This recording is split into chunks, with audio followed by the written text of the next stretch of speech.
पट बंद हो गए हैं। कान्हा के जन्म 12 बज चुके हैं और देखिए पट बंद हो चुके हैं। खुल गया है 12 बज के। कान्हा का जन्म देखिए, जय कन्हैया लाल कान्हा का की। जन्म हम आपको दिखा रहे हैं।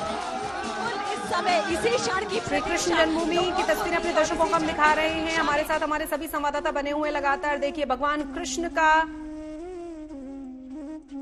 प्रकटोत्सव। हमारे साथ संजय सिंह। संजय जी प्लीज इलाबोरेट करिए तस्वीरों को। जय कन्हैया लाल की, भगवान का जन्म हो गया।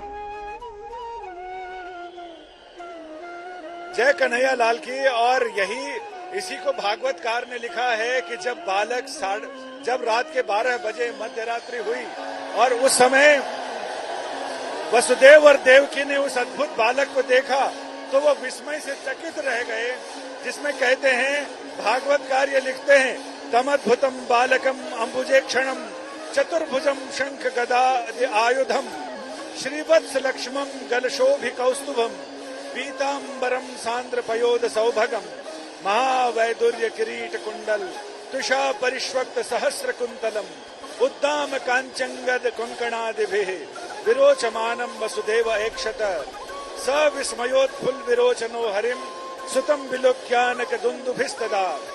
जब भगवान का जन्म हुआ तो आसमान में दुंदुभी बजी और उन्होंने अपने बालक को देखा और आसमान से दुंदुभी की आवाज सुनी।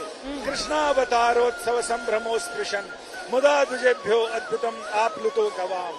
यानी जब कृष्ण जन्म हुआ गायें रंभाने लग गईं, आसमान में दुंदुभी बजी और वैसे ही दुंदुभी यहाँ भी बज रही है। जब कहते हैं ये डमरू इसलिए बज रहे हैं कि जब भगवान का जन्म हुआ तो भगवान शिव ने अपनी सारी संपदा लुटा दी भगवान के लिए, क्योंकि शिव विष्णु के सबसे बड़े अनन्य प्रिय हैं और विष्णु शिव के अनन्य प्रिय हैं।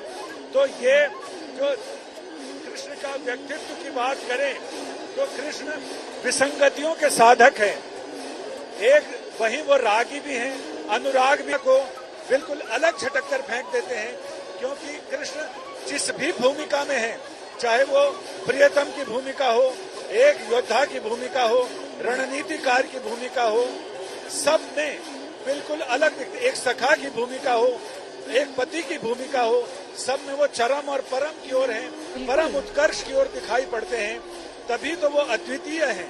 कृष्ण इसलिए अद्वितीय हैं कि कृष्ण ने जो मानवीय मूल्य बनाए हैं, मानवीय जो मर्यादाएं गढ़ी हैं, कृष्ण ने बताया कि पुरानी मर्यादाओं में बंद कर रहने का कोई मतलब नहीं, अपने व्यक्तित्व से, अपने बाजुओं से और नई मर्यादाएं गढ़नी पड़ेंगी।